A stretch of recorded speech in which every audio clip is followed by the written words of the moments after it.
So how is Tony Douglas this afternoon? Yeah, fine actually. Phil, quite busy with one thing and another, but always nice to hear your voice, Phil.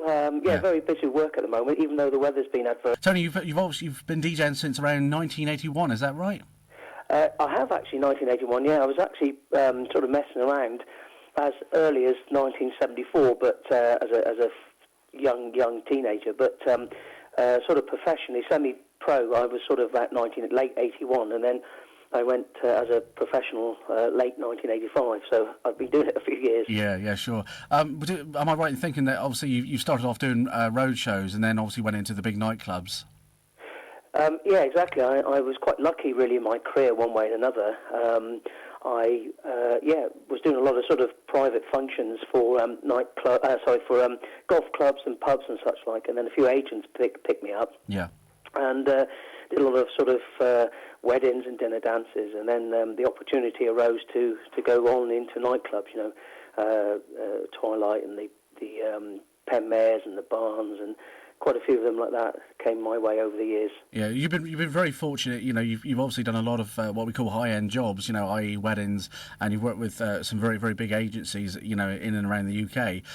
So obviously you were doing a lot of stuff in and around the hotels. And am I right in thinking that? Sorry. Yeah, sorry, Tony. I said you were doing a lot of private function works with the hotels in and around Cornwall.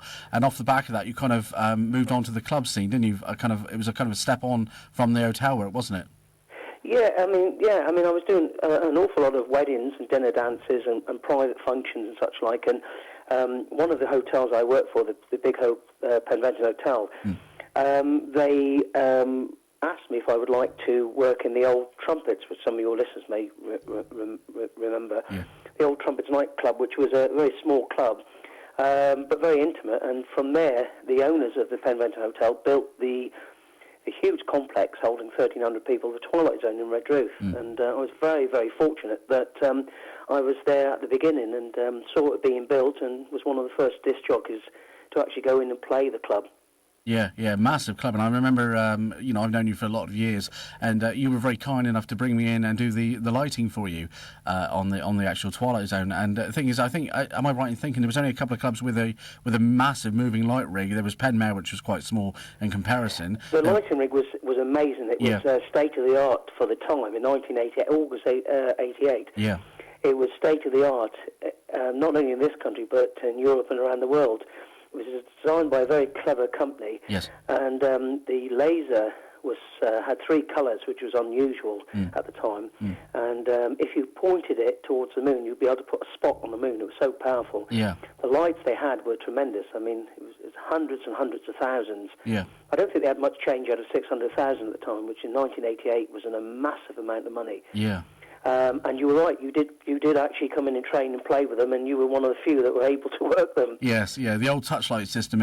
I think I don't know if people would be aware of touchlights, but it was very sensitive, very much like the mobile phones nowadays, isn't it? Where you just lightly touch it. The lighting was based on that kind of technology, wasn't it? Yeah, basically, when you touched a particular panel, that particular light or lights would actually light up. So there you could play it very much like a piano. Yeah. So by moving your fingers across it, you could make different rhythms of the lights. Yeah. Which, as you know now, it's all pretty much gone to intelligent lighting. Yes. So the computer sort of control it to the sound of music or to whatever you want to pre-program. But I do miss that touch thing because you could be a little bit more creative with it in a way, I suppose. It just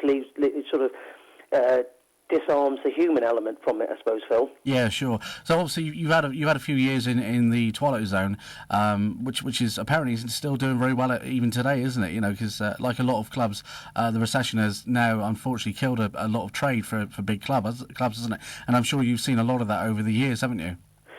Yes, I mean, this is a particularly difficult time for nightclubs. I think at the moment, if you were to ask are you going to build a large nightclub, one would have to say no. The smaller nightclubs are going to survive better. I think the way the trade is leaning is, towards smaller venues. Venues, pub discotheques are the way to go forward for this moment in time. And I think they're going to be more successful than the nightclubs. I think the nightclubs are going to really struggle for the next couple to 3 years. Yeah. But I mean, even going back to the Twilight days when they were holding 1,400 people, they had some wonderful acts there, Phil. I don't know if your listeners are aware. The likes of, Shawaddy Waddy. There was the Glitter Band. There was Mud, Rolls Royce. The Hitman and Her even appeared there. Just to name, Jocelyn Brown. Just to name but a few. These are huge stars, international stars that we were lucky enough to get to the zone in that period of time. Am I right in saying that Edwin Starr, you were very fond of his act?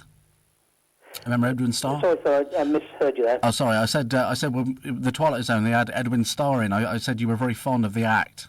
Yes, I was. I mean, some of the acts it was a real privilege because I grew up with some of them and played a lot of their music, and some of them were excellent.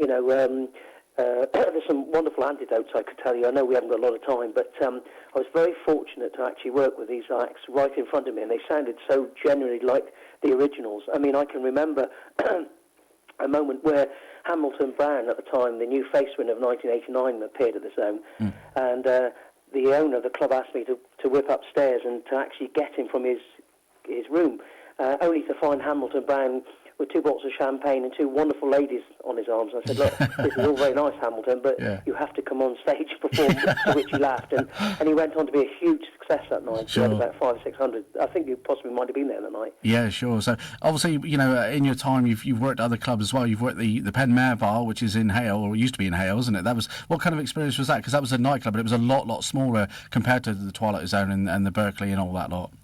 Yeah, I mean, it was quite difficult because, once you'd been to probably one of the most unique clubs in Europe, having the privilege of working the wonderful sound and lights, then having to, then to go to other clubs, it was a different experience because they were a lot smaller, half the size, and the lighting and technical side of things were a lot less.